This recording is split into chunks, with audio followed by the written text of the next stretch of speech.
Hello students, I am doctor Vinod Kamle. इस video के अंदर हम लोग देखने वाले हैं व्हाट इज शेयर सर्टिफिकेट या उसके क्या क्या कंडीशंस होते हैं उसके बारे में हम लोग देखने वाले हैं। और फिर हम लोग उसके बाद में देखेंगे डुप्लीकेट शेयर सर्टिफिकेट क्या होता है। So let us start. Share certificate क्या होता है? जैसे ही मैंने आप लोगों को बताया कि आप लोग कंपनी के शेयर जब परचेस करते हैं, तभी आप लोगों को as an evidence, as a proof कि आपने ये कंपनी का ये नंबर का शेयर परचेस किया है, जो आपको मिलता है वो प्रूफ को हम लोग बोलते हैं शेयर सर्टिफिकेट। सो शेयर सर्टिफिकेट जो होता है वो एक रजिस्टर्ड डॉक्यूमेंट होता है। रजिस्टर्ड डॉक्यूमेंट मतलब क्या? शेयर सर्टिफिकेट के अंदर जिसने भी वो शेयर परचेस किया है उसके नाम लिखा हुआ रहता है, इसके लिए इसको रजिस्टर्ड डॉक्यूमेंट बोल सकते हैं।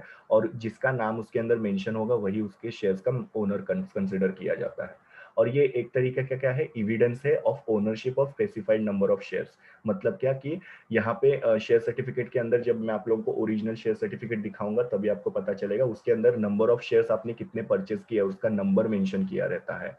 तो ये नंबर के शेयर्स के आप ओनर हो, उसका ये एक एविडेंस होता है।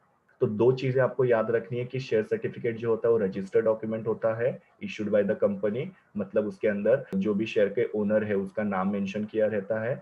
और ये एविडेंस है कि आप लोग कौन से नंबर के शेयर के ओनर्स हो, उसके एविडेंस को शेयर सर्टिफिकेट बोला जाता है ना। दूसरी शेयर सर्टिफिकेट जो होता है प्राइमा फेशिया एविडेंस होता है। प्राइमा फेशिया का मतलब क्या होता है? बहुत ही इंपॉर्टेंट और जरूरी एविडेंस होता है ये of title of share. Now title of share का मतलब क्या होता है? टाइटल मतलब ओनरशिप। ये बहुत ही इंपॉर्टेंट डॉक्यूमेंट होता है ओनरशिप ऑफ शेयर्स का। अगर सपोज किसी भी शेयर्स को लेके अगर डिस्प्यूट होता है, मेंबरशिप को लेके वो शेयर्स के, कि कोई अगर बोलता है कि नहीं ये शेयर्स मेरे हैं करके, तो शेयर सर्टिफिकेट जो होता है वो एज अ एविडेंस हम लोग प्रेजेंट कर सकते हैं। मतलब जिसके पास वो शेयर सर्टिफिकेट होगा और जिसका नाम उसके अंदर मेंशन किया रहेगा उसको क्या किया जाएगा? वो शेयर का ओनर है वो कंसिडर किया जाएगा। अभी रजिस्टर ऑफ मेंबर के अंदर भी एंट्री होता है, मतलब जिनको भी शेयर आप लोग इशू करते हो उनका रजिस्टर मेंटेन करते हो, उसके अंदर भी एंट्री करते हो, उसको हम लोग एविडेंस करके नहीं कंसिडर करेंगे। पर शेयर सर्टिफिकेट को एज अ एविडेंस हम लोग कंसिडर किया जाता है। तो share certificate is very important, जिसका नाम उसके अंदर मेंशन किया रहेगा he will be the owner of those shares ना। आगे लिखा हुआ है शेयर सर्टिफिकेट में क्या होना चाहिए। तो शेयर सर्टिफिकेट इशू करते हैं तभी उसके ऊपर कॉमन सील होना जरूरी है कंपनी का। कॉमन सील का मतलब क्या होता है? कंपनी का स्टैंप, जो कंपनी की सिग्नेचर कंसिडर किया जाता है। दूसरा, शेयर सर्टिफिकेट के ऊपर दो डायरेक्टर्स की सिग्नेचर होनी जरूरी है। फिर बाद में शेयर सर्टिफिकेट जो होता है वो ऑथोराइज्ड होना चाहिए। ऑथोराइज किसके पास है? Board of directors and company secretary या दूसरा कोई भी ऑथोराइज पर्सन होगा। अगर ये एब्सेंट होंगे तो उनके एब्सेंट में दूसरा कोई ऑथोराइज पर्सन होगा जो ऑथोराइज करेगा शेयर सर्टिफिकेट को। सो ये तीन चीजें होनी चाहिए। कॉमन सील होना चाहिए कंपनी का, दो डायरेक्टर की सिग्नेचर, और ऑथोराइज्ड होना चाहिए board of director and company secretary या फिर ऑथोराइज पर्सन के द्वारा। आगे लिखा है कि शेयर सर्टिफिकेट किसको इशू किया जाता है। तो शेयर सर्टिफिकेट इशू किया जाता है अलॉटीज को ना। अलॉटीज का मतलब क्या होता है? जिनको कंपनी शेयर अलॉट करती है, जिन्होंने शेयर शेयर के लिए अप्लाई किया था उनको कंपनी शेयर दे देती है, उनको अलॉटीज बोला जाता है, उनको कंपनी शेयर देती है। और दूसरा ट्रांसफरीज को ना। ट्रांसफरी का मतलब क्या होता है? कभी कभी जो शेयर होल्डर होता है ओरिजिनल, वो अपने शेयर किसी को बेच देता है, या कभी कभी ऐसे होता है कि शेयर होल्डर की डेथ हो जाती है तो उसके शेयर जो होते हैं उसके नॉमिनी को चले जाते हैं। तो उस केस में क्या हो गया? ओनरशिप चेंज हो चुकी है। तो पुराना जो ओनर था उसके नाम से शेयर सर्टिफिकेट कैंसिल होकर नया जो ओनर है उसके नाम पे शेयर सर्टिफिकेट बनेगा। तो कंपनी शेयर सर्टिफिकेट किसको देती है? अलॉटीज, जिनको शेयर अलॉट हुए हैं, और ट्रांसफरी, जिनके नाम पे शेयर ट्रांसफर हुए हैं। और शेयर इशू किए जाते हैं भले ही तुम्हारे शेयर पार्टली पेड अप हो या फुल्ली पेड अप हो। पार्टली पेड अप मतलब क्या? 10 रुपए का शेयर का फेस वैल्यू है, आपने अभी तक सिर्फ 6 रुपीज पे किया है तो भी आपको शेयर सर्टिफिकेट मिलेगा। आपने 10 के 10 पूरे जो भी उसकी फेस वैल्यू उतना पे किया हुआ है फिर भी आपको शेयर सर्टिफिकेट मिलेगा। सो दोनों केस में आपको शेयर सर्टिफिकेट मिलता है। फिर आगे लिखा हुआ है कि शेयर सर्टिफिकेट के अंदर क्या क्या कंटेंट होता है। ये जो है ओरिजिनल शेयर सर्टिफिकेट ऐसा दिखता है। थोड़ा बहुत कंपनी का स्ट्रक्चर चेंज हो सकता है, बाकी उसकी बेसिक चीजें जो है वहां पे वैसे ही आपको हर एक शेयर सर्टिफिकेट में दिखाई देगी। अभी शेयर सर्टिफिकेट जो होता है वो फॉर्म SH1 रूप में होता है, और ये प्रिस्क्राइब किया है company share capital and debenture rule 2014 के हिसाब से। तो ये सब बेसिक चीजें होनी चाहिए उसके अंदर। कौन सी वो देखो, सबसे पहले टॉप में होता है कंपनी का नाम, CIN नंबर और कंपनी का रजिस्टर्ड एड्रेस यहाँ पे लिखा हुआ रहता है टॉप में, तो वो पहले आएगा। फिर बाद में फोलियो नंबर ना। फोलियो नंबर का मतलब क्या होता है? कंपनी एक बुक रजिस्टर मेंटेन करती है और रजिस्टर का नंबर भी उसके अंदर मेंशन किया रहता है। शेयर सर्टिफिकेट का नंबर वहां पे मेंशन किया रहता है, ये देखो मैंने यहाँ पे बताया हुआ है। यहाँ पे कंपनी के नाम, एड्रेस हो गया, यहाँ पे फोलियो नंबर और शेयर सर्टिफिकेट नंबर होता है। देन यहाँ पे आप देख रहे हो कि कंपनी का जो शेयर होल्डर है या मेंबर है उसका नाम होता है, उसके भी एड्रेस लिखा हुआ रहता है। फिर कितने शेयर परचेस किए हैं, उसका नंबर क्या है, डिस्टिंक्टिव नंबर वगैरह वो सब जो होता है यहाँ पे मेंशन किया रहता है। और कौन से टाइप के शेयर आप लोग परचेस कर रहे हो, इक्विटी शेयर या प्रेफरेंस शेयर, या कौन प्रेफरेंस शेयर है तो उसमें कौन से टाइप का प्रेफरेंस शेयर है, एवरीथिंग इज मेंशन्ड हियर।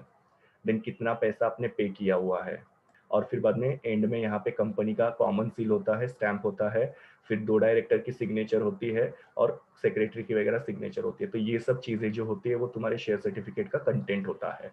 इस तरीके से आपका शेयर सर्टिफिकेट बना हुआ रहता है। फिर बाद में time of issue of share certificate कब इशू किया जाता है, तो अलग अलग केसेस में अलग अलग टाइम पे शेयर सर्टिफिकेट इशू किया जाता है। जो भी मेमोरेंडम को सब्सक्राइब करने वाले लोग होते हैं, मतलब जब कंपनी फॉर्म होती है तभी जब कंपनी का मेमोरेंडम ऑफ एसोसिएशन बनता है तो उसको जो सब्सक्राइब करने वाले या उसके ऊपर जो साइन करने वाले लोग होते हैं उनको कंपलसरी शेयर परचेज करने पड़ते हैं कंपनी के। सो जो लोग भी कंपनी के मेमोरेंडम ऑफ एसोसिएशन को सब्सक्राइब करेंगे या साइन करेंगे, they have to compulsorily purchase the shares. और वो जो कंपनी के शेयर परचेस करते हैं उनको 2 महीने में शेयर सर्टिफिकेट मिलना चाहिए इनकॉर्पोरेशन से, 2 महीने के अंदर। सो जो सब्सक्राइबर्स है मेमोरेंडम ऑफ एसोसिएशन उनको within 2 months from date of incorporation share certificate issue होना चाहिए। जिनको भी कंपनी ने शेयर अलॉट किए हैं अलॉटमेंट ऑफ शेयर के प्रोसेस में, उन लोगों को भी 2 महीने के अंदर शेयर्स मिलने चाहिए अलॉटमेंट होने के बाद में। ये ऑब्जेक्टिव में पूछा जाता है, तो आपको ये याद रखना है कि शेयर अलॉट होने के बाद में 2 महीने के अंदर अलॉटमेंट से आपको शेयर सर्टिफिकेट मिलना चाहिए। और कभी कभी क्या होता है, ट्रांसफर का केस होता है कि एक बंदा अपने शेयर दूसरे बंदे को ट्रांसफर कर देता है, या कभी कभी क्या होता है ट्रांसमिशन होता है। ट्रांसमिशन का मतलब क्या है, जो शेयर होल्डर था उसकी डेथ हो चुकी है, अभी उसके शेयर जो है उसके नॉमिनी को जाएंगे।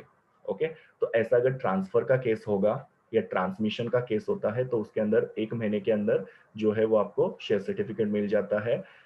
मतलब अगर सपोज आप ट्रांसफर करना चाहते हो तो आपको एक ट्रांसफर का फॉर्म फिलअप करके देना पड़ता है, फॉर्म सबमिट करना पड़ता है कंपनी में, उसके 1 महीने के बाद में आपको सर्टिफिकेट मिल जाएगा। या अगर सपोज डेथ हो चुकी है तो आपको इंटीमेट करना पड़ेगा कंपनी को, वो इंटीमेशन के बाद में 1 महीने के अंदर आप लोगों को ये शेयर सर्टिफिकेट मिल जाएगा। तो यहाँ पे मैंने टाइम लिमिट लिया हुआ है, ऑब्जेक्टिव में आ सकता है, तो आपको ये थोड़े टाइम लिमिट याद रखने हैं, 3 केसेस दिए हुए हैं।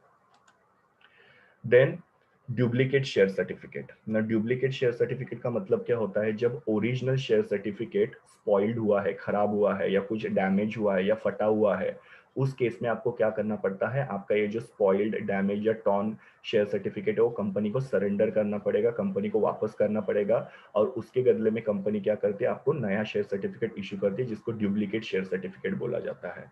सो ओरिजिनल शेयर सर्टिफिकेट को कुछ होने की वजह से आपको जो दूसरा शेयर सर्टिफिकेट कंपनी इशू करती है, that is called as duplicate share certificate.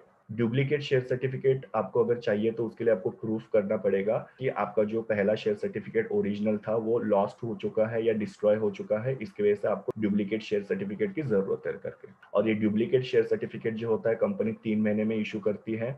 और जो रजिस्टर्ड शेयर होल्डर है जिसके नाम पे शेयर है उसको ये डुप्लीकेट शेयर सर्टिफिकेट दिया जाता है। और जब डुप्लीकेट शेयर सर्टिफिकेट इशू किया जाता है तो उसके अंदर बोल्ड में, मतलब बड़े बड़े लेटर्स में, डार्क लेटर्स में लिखा रहता है डुप्लीकेट शेयर सर्टिफिकेट, या ऐसे डुप्लीकेट का उसके ऊपर स्टैंप मारा जाता है।